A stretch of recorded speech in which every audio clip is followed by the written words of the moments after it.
ચારધામમાંથી એક જગન્નાથપુરીનો સૌથી મોટા રહસ્યનો આજે ખુલાસો થવા જઈ રહ્યો છે। જગન્નાથપુરી મંદિરમાં રહેલા રત્ન ભંડારના તાળા ખોલવામાં આવ્યા છે।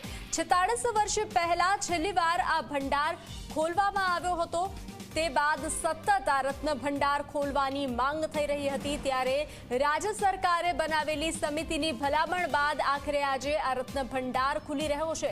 ભંડાર ખોલીને તેમાં રહેલા આભૂષણો, વાસણો સહિતની વસ્તુઓની ગણતરી કરવામાં આવશે અને તેને મોટા બોક્સમાં લઈ જવામાં આવશે।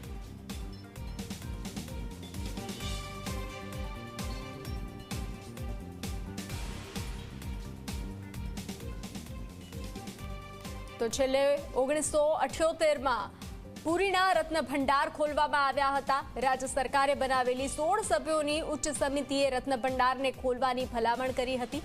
લોકસભા અને વિધાનસભા ચૂંટણીમાં મહત્વનો રત્ન ભંડારને ખોલવાનો મુદ્દો રહ્યો હતો, કેન્દ્રમાં રહ્યો હતો આ મુદ્દો। તો રત્ન ભંડારમાં કિંમતી આભૂષણ રાખવામાં આવ્યા છે। મહત્વનું છે કે જગન્નાથ મંદિરનો રત્ન ભંડાર બે ભાગમાં છે, જેમાં બહારના ભાગને ખોલવામાં આવ્યો છે, જ્યારે અંદરનો ભાગ હજુ પણ બંધ છે।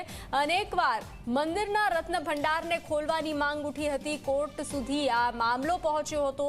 વર્ષ 2018માં ઓડિશા હાઈકોર્ટે રાજ્ય સરકારને રત્ન ભંડાર ખોલવાના નિર્દેશ આપ્યા હતા, પરંતુ ત્યારે દાવો કરવામાં આવ્યો હતો કે ચાવી ખોવાઈ ગઈ છે।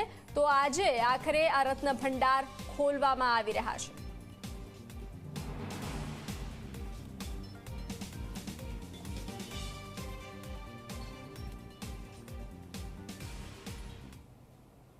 તો હાલ આ બુલેટિન